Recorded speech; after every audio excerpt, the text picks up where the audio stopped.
ಜನರನ್ನು ರಕ್ಷಿಸುವುದು ನನ್ನ ಹೊಣೆ. ನಾನು ಹೋಗಿ ಬರುತ್ತೇನೆ.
ನಾನು ನಿಂತಿರುವುದು ಕಾಣುತ್ತಿಲ್ಲವೇ ನಿನಗೆ?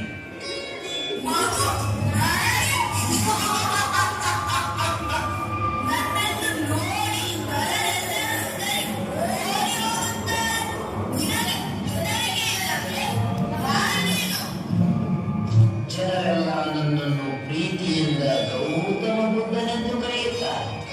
ನನಗೇಕೆ ಹೆದರಿಕೆ? ನೀನು ಒಬ್ಬ ಮನುಷ್ಯ, ನಾನು ಒಬ್ಬ ಮನುಷ್ಯ. ಆದರೆ ನಿನಗೆ ಬುದ್ಧಿ ಬಂದಿಲ್ಲ ಅಷ್ಟೇ.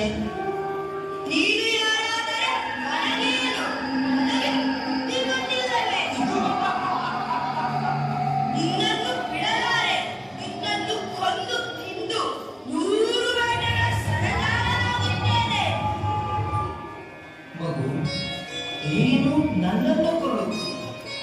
ಬಾ, ಕೊಲ್ಲು. ನಿಂದೇ ಇರುವೆನು ನಾನು.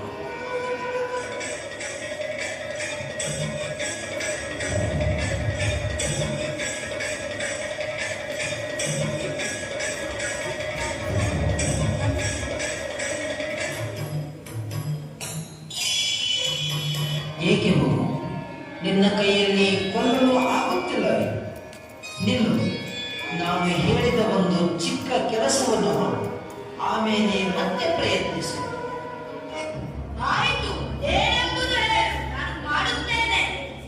ಅದು ಅಲ್ಲಿ ಕಾಣುತ್ತಿದೆಯಲ್ಲ, ಆ ಮರದಲ್ಲಿ 5 ಎಲೆಗಳನ್ನು ತೆಗೆದುಕೊಂಡು ಬಾ.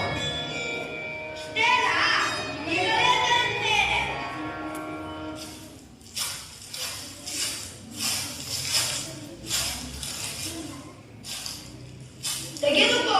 ನೀನು ಹೇಳಿದ ಹಾಗೆ 5 ಎಲೆಗಳನ್ನು ತಂದಿದ್ದೇನೆ. ಈ ಎಲೆಗಳನ್ನು ಮತ್ತೆ ಅದೇ ಮರದಲ್ಲಿ ಇಟ್ಟು ಬಾ. ಇದ್ದ ಎಲೆಗಳನ್ನು ಮತ್ತೆ ಹೇಗೆ ಮರದಲ್ಲಿಡಲು ಸಾಧ್ಯ? ಸಾಧ್ಯವಿಲ್ಲ ತಾನೇ? ಹಾಗೆ ಜೀವ ತೆಗೆಯುವುದು ತುಂಬಾ ಸುಲಭ, ಆದರೆ ಜೀವ ನೀಡುವುದು ತುಂಬಾ ಕಷ್ಟ. ಇನ್ನೊಬ್ಬರನ್ನು ಕೊಲ್ಲುವುದರಿಂದ ನಿನಗೇನು ಲಾಭ? ನಿನ್ನ ಪಾಪದ ಸುಧಾರವಾಗುತ್ತದೆ. ನೀನು ಒಳ್ಳೆಯವನ, ಯೋಗ್ಯ ಮಾರ್ಗದಲ್ಲಿದ್ದರೆ ದೇವರು ನಿನಗೆ ಒಳ್ಳೆಯದನ್ನು ಮಾಡುತ್ತಾನೆ. ಜೀವ ಕೊಡುವ ಶಕ್ತಿ ನಿನಗಿಲ್ಲವಾದರೆ ತೆಗೆಯುವ ಹಕ್ಕು ನಿನ್ನದಲ್ಲ. ಅರ್ಥ ಮಾಡಿಕೊ. ನೀನು ಒಳ್ಳೆಯವನ, ಒಳ್ಳೆಯ ಮಾರ್ಗದಲ್ಲಿ ನಡೆ. ದೇವರು ನಿನ್ನನ್ನು ರಕ್ಷಿಸುತ್ತಾನೆ. ದೇವರು ನಿನಗೆ ಒಳ್ಳೆಯದನ್ನು ಮಾಡುತ್ತಾನೆ.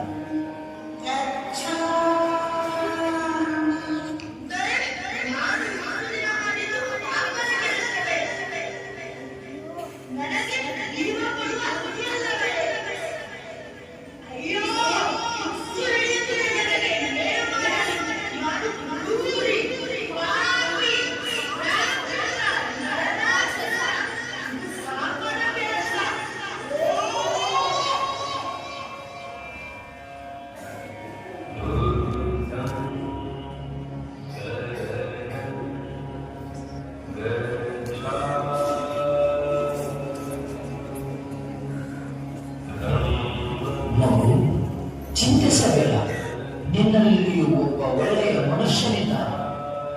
ಈ ಎಲ್ಲ ಪಾಪದ ಕೆಲಸಗಳನ್ನು ಬಿಟ್ಟು ದೇವರನ್ನು ಸ್ಮರಿಸು. ಒಳ್ಳೆಯದಾಗದು, ನಿನಗೆ ಜಯವಾಗದು, ಶುಭವಾಗದು. ದೇವರು ನಿನಗೆ ಒಳ್ಳೆಯದನ್ನು ಮಾಡುತ್ತಾನೆ. ಮಹಾಪ್ರಭು, ಇಷ್ಟು ದಿವಸಗಳ ಕಾಲ ತಿಳಿಯದ ಸತ್ಯವನ್ನು ನನಗೆ ಅರಿವು ಮೂಡಿಸಿದ್ದೀರಾ. ನಾನು ಪಾಪಿ, ನನ್ನ ತಪ್ಪಿನ ಅರಿವಾಗಿದೆ. ನನ್ನನ್ನು ನಿಮ್ಮ ಶಿಷ್ಯರನ್ನಾಗಿ ಸ್ವೀಕರಿಸಿ ನನಗೆ ಒಳ್ಳೆಯವನಾಗಿ ಬದುಕಲು ಅವಕಾಶ ಮಾಡಿಕೊಡಿ ಮಹಾಪ್ರಭು. ಮಗು, ಪಶ್ಚಾತ್ತಾಪ